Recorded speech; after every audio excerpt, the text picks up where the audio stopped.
Dawn, Sevastopol, 1942. A single rifle shot cracks through the thick morning fog, but the Germans never hear where it came from. A helmet flies into the air. A second shot. Third. German snipers panic, firing blindly into empty silence. But the helmet wasn't worn by a soldier. It was bait, trap. A trick so dangerous that even elite snipers refused to attempt it. Only one woman dared. Mud splashes. Bullets tear through branches. A German spotter screams, "She's on the ridge." But he's wrong. He's already dead. Who was she? And how could a 25-year-old woman using a single trick kill 309 Germans and turn an entire front line into a graveyard? Asterisk summer 1941. And Nazi Germany's Operation Barbarossa is sweeping across Eastern Europe with devastating speed. Odessa and Sevastopol, two critical port cities on the Black Sea, stand as the last line of defense. Whoever controls them controls the southern front, and the fate of millions hangs in the balance. If these cities fall, supply lines would collapse. Frontline troops would be trapped without food or ammunition, and civilians would face occupation, bombing, and unimaginable suffering. Every mistake, every hesitation could mean thousands of deaths and the collapse of the Soviet defensive line. Into this chaos steps a single person, Lyudmila Pavlyuchenko, a young history student turned sniper. Against her are the German army's elite sharpshooters, killing couriers, medics, and officers alike, systematically cutting the Soviets to pieces. The streets are riddled with rubble. Smoke hangs thick over destroyed buildings. And supply convoys freeze as every movement becomes a death sentence. Command is desperate, the morale of the soldiers waning, and the stakes could not be higher, not just for the battle, but for the very survival of the city and its people. And yet, this young woman volunteers to face the line of fire, carrying nothing but her rifle and an audacious plan. The Germans have no idea what is coming. History is about to witness a sniper tactic so daring and unprecedented that it will turn the battlefield upside down, forcing the enemy to hunt shadows and changing the course of the war itself. Everything changed with a single report that rippled through Soviet command like a shockwave. A German sniper later whispered about among his own troops as the ghost of Odessa had been systematically killing couriers, officers, and medics, effectively paralyzing the Soviet defense. One wrong move, one exposed head, and death was instant. Pavlyuchenko's unit received the orders: intercept this menace at all costs. The battlefield was a chaos of rubble, smoke, and screams. Artillery fire shook the ground, and every movement could be fatal. As Lyudmila crawled through the jagged ruins, mud clinging to her uniform, she scanned the terrain, eyes sharp for the slightest glint of a scope or reflection from a German helmet. Hours passed in tense silence, punctuated only by distant gunfire and the whispers of terrified comrades. Then suddenly, a glimmer caught her Aja reflection on a helmet perched atop a pile of debris, enough to betray the sniper's position. She held her breath, heart hammering, and fired. The enemy soldier fell instantly. But what she discovered next would change the rules of engagement entirely. The helmet had been a decoy, a trap meant to lure unsuspecting soldiers. In that moment, Pavlyuchenko realized she could turn the enemy's own cunning against them. One daring idea flashed through her mind, a sniper trick so audacious and dangerous that no one else would dare attempt its hand with that spark. The mission escalated from survival to legend, setting the stage for a series of kills that would stun the world. The battlefield erupted into chaos. German artillery shells screamed overhead, tearing through the ruined buildings of Sevastopol, sending plumes of dust and smoke into the air. Soldiers shouted over the din, their words lost beneath the roar of gunfire and exploding shrapnel. Every Soviet position teetered on collapse, and couriers carrying critical orders were cut down within seconds, their bodies thrown against rubble-strewn streets. Amidst this carnage, Lyudmila Pavlyuchenko pressed forward, crawling inch by inch through the mud, every muscle screaming with fatigue, her rifle trembling in her hands as her mind calculated trajectories, distances, and enemy positions with razor-sharp precision. Enemy snipers had multiplied. Each corner, rooftop, and shattered window was a potential death trap. Officers barked desperate orders, strategists debated futilely over intercepted messages, and medics risked their lives to drag the wounded to safety, only to be picked off themselves. Yet Pavlichenko remained a phantom, moving silently, using shadows and the debris-strewn terrain as her cloak. She spotted a German sniper team taking position on a ridge overlooking the city center. Instead of rushing the attack, she studied their patterns, timing her shots with patience that belied the chaos around her.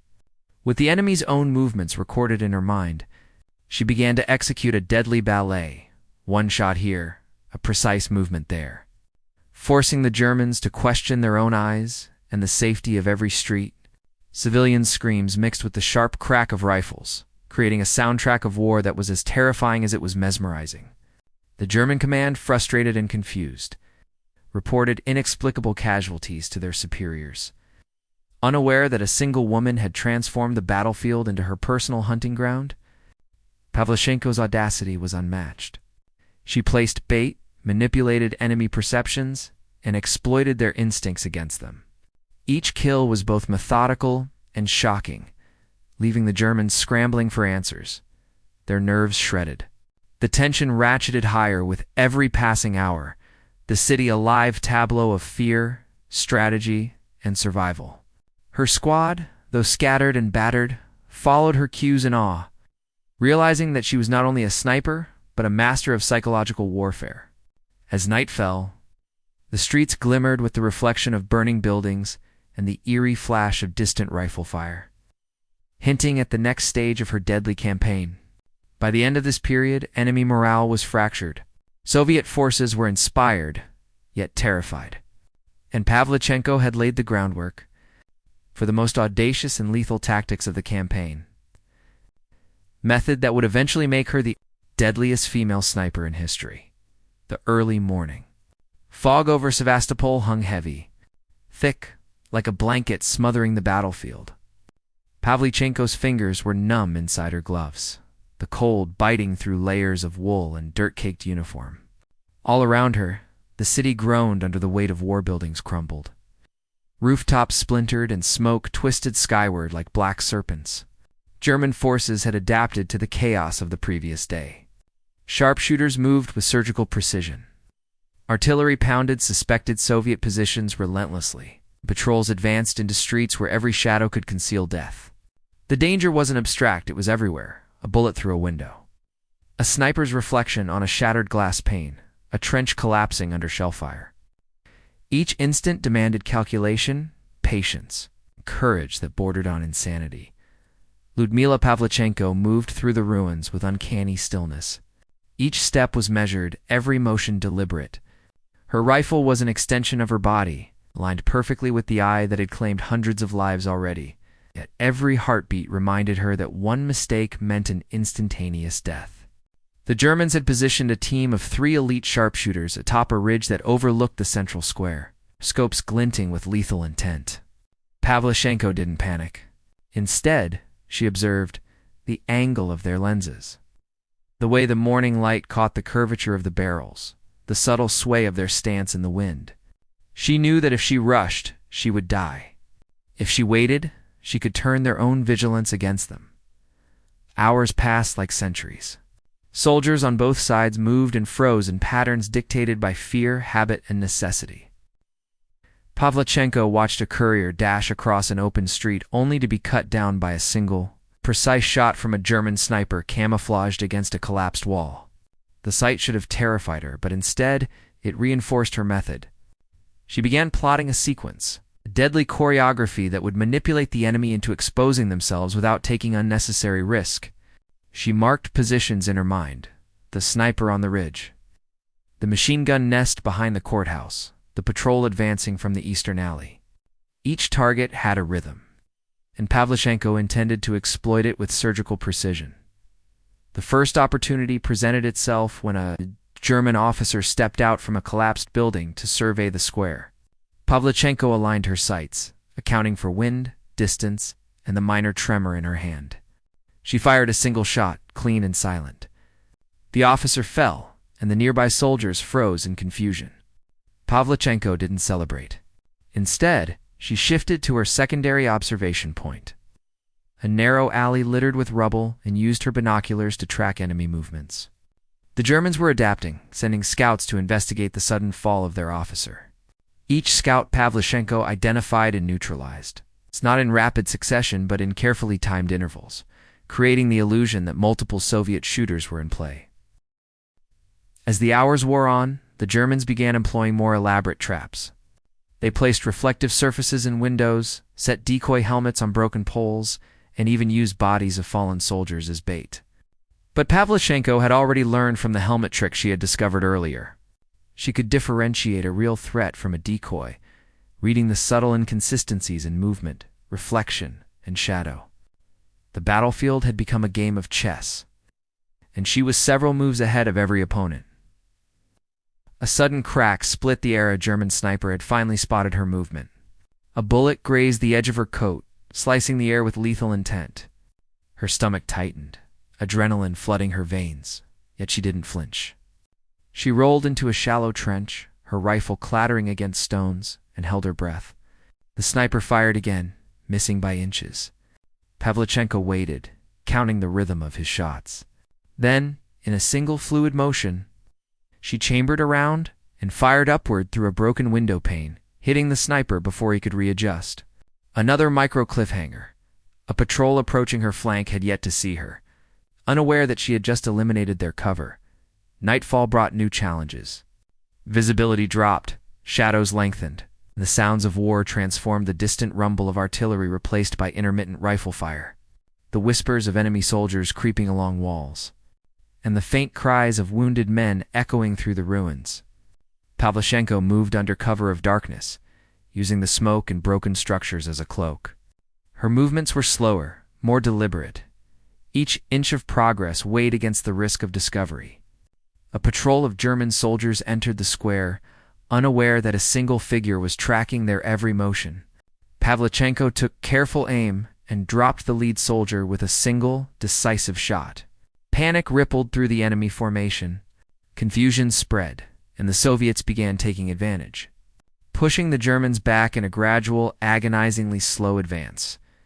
During one tense sequence, Pavlichenko found herself separated from her squad. Explosions shook nearby buildings, throwing debris across the streets. She pressed against a wall, listening, calculating. Through a crack, she observed 3 enemy soldiers coordinating to flank her position. The seconds stretched like hours. Then she recalled a tactic she had used before, the helmet decoy. Quietly, she lifted a broken helmet onto a stick, placing it in the open just enough to catch the patrol's attention. They fired immediately, revealing their exact positions. Pavlichenko moved silently, eliminating each with precision that seemed almost inhuman. Emotionally, the battle was a strain unlike any other. Pavlichenko's mind cycled between calculation and fear, determination and exhaustion. She saw the human cost in the faces of fallen comrades, the smoke of destroyed homes, and the pleading eyes of civilians trapped in crossfire. Yet she couldn't afford to falter. Her focus remained absolute, sharpened by both necessity and instinct. She had become not just a sniper, but a tactician, manipulating the battlefield like a chessboard and bending the enemy's perception to her will. By the end of this phase of battle, Pavlichenko had forced the German high command to reconsider every strategy they employed. Casualties on their side mounted inexplicably. Every offensive was slowed, every patrol decimated. The psychological toll on the enemy was immense. Soldiers whispered about a ghost sniper whose bullets came from impossible angles, who appeared where none should be, and who vanished as suddenly as she appeared. Pavlichenko's audacity had turned the tide of engagement. What had started as a desperate mission to neutralize a threat had become an exhibition of unparalleled skill, patience, and ingenuity, a series of maneuvers that would cement her place as one of history's deadliest snipers and bring her terrifying trick into the annals of military legend. The battlefield fell silent. Though the silence was thick with the echoes of destruction, smoke still curled from the rubble of Sevastopol, mingling with the acrid stench of gunpowder, burning timber, and the metallic temps of blood. Pavlichenko lay for a moment on the shattered pavement. every muscle trembling from hours of tension, exhaustion, and adrenaline. Around her, the Soviets cautiously advanced, reclaiming streets once dominated by German sharpshooters. Yet every step forward was shadowed by the memories of the dead, both friend and foe. She closed her eyes briefly, allowing herself the faintest recognition of survival, but even that was fleeting. As the enormity of the battle's cost pressed against her chest, medics eventually reached her, though she barely noticed their presence. Their hands moved quickly over her uniform, checking for injuries, dragging her toward the temporary field hospital. Each movement reminded her that this war was unforgiving. A single misstep in the previous hours could have ended her life. Yet despite the terror, despite the exhaustion, there was a quiet satisfaction. Her audacious strategies, the sniper trick that no one else had dared attempt, had worked. The enemy's morale had been shattered. German command reported inexplicable casualties, confusion in the ranks, and delays in offensive maneuvers. The legend of a ghost sniper spread among the enemy troops, a single figure whose skill and cunning turned their confidence into fear. Inside the makeshift medical tent, Pavlichenko allowed herself a few moments of reflection. Her hands shook not just from fatigue, but from the weight of what she had done. Each confirmed kill, each tactical decision, had been a burden she bore silently. Knowing that history might never fully capture the cost, the fear, or the ingenuity that had carried her through. Letters and diary entries would later reveal fragments of her inner world, a combination of determination, self-preservation, and a strange, calculated empathy for the lives she could protect. In one diary, she wrote of the civilians trapped in crossfire, the friends she had lost, the profound isolation of being responsible for life and death with every pull of the trigger. The Soviets celebrated the retaking of strategic points, but Pavlichenko's victory was quieter, almost invisible. She was sent to recovery, her wounds treated, her body healed, yet her mind remained tethered to the streets of Sevastopol. News of her feats traveled across the Soviet Union. She was lauded as a hero, paraded in newspapers, photographed with medals, yet few truly understood the strategies behind her kills-the-helmet decoys. The patient stalking, the manipulation of enemy psychology. To the public, she was Lady Death. To the soldiers who had survived because of her, she was the difference between annihilation and survival. Even as recognition grew, the war did not pause. Pavlichenko received orders for further deployment, yet the German forces now approached every engagement with caution, wary of the sniper whose audacity had rewritten their calculations. Tales of her exploits circulated among enemy troops, shadows that struck without warning, bullets that came from impossible angles. A single figure capable of dismantling squads, patrols, and officers alike. Her presence forced operational changes in German tactics, demonstrating the psychological weight of a single, exceptionally skilled combatant. But perhaps the most chilling reality was quieter, almost invisible. Pavlichenko's sniper tricked the method that had ensured her success was one of lethal creativity, exploiting enemy instincts, creating illusions of multiple shooters, turning decoys into death traps. Few survived to describe it. Fewer still truly understood it. Even decades later, historians debate the exact number of enemy casualties attributable to her methods. The secret innovations that went undocumented, and the subtle genius that had allowed one woman to alter the course of a battle, and perhaps even the course of a war. Without conventional military might, her final moments on the battlefield were reflective. She looked across streets littered with debris, the occasional glimmer of a fallen helmet catching the last rays of the sun.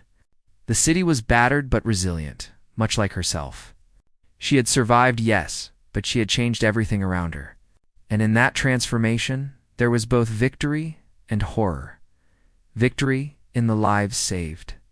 Horror in the lives taken, and the lingering knowledge that the war would continue, and that unseen threats could strike from shadows at any moment, as the camera would linger in a cinematic retelling.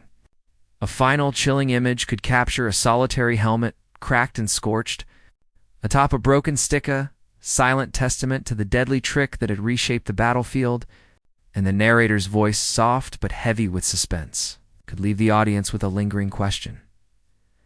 Few knew the truth of what happened that day. and even fewer would ever dare try the trick that changed the course of history. Fade to black. The faint echo of a bolt-action rifle resonates. The screen lingers just long enough to leave viewers on edge, pondering both the genius and the danger of one woman who dared what no one else would attempt.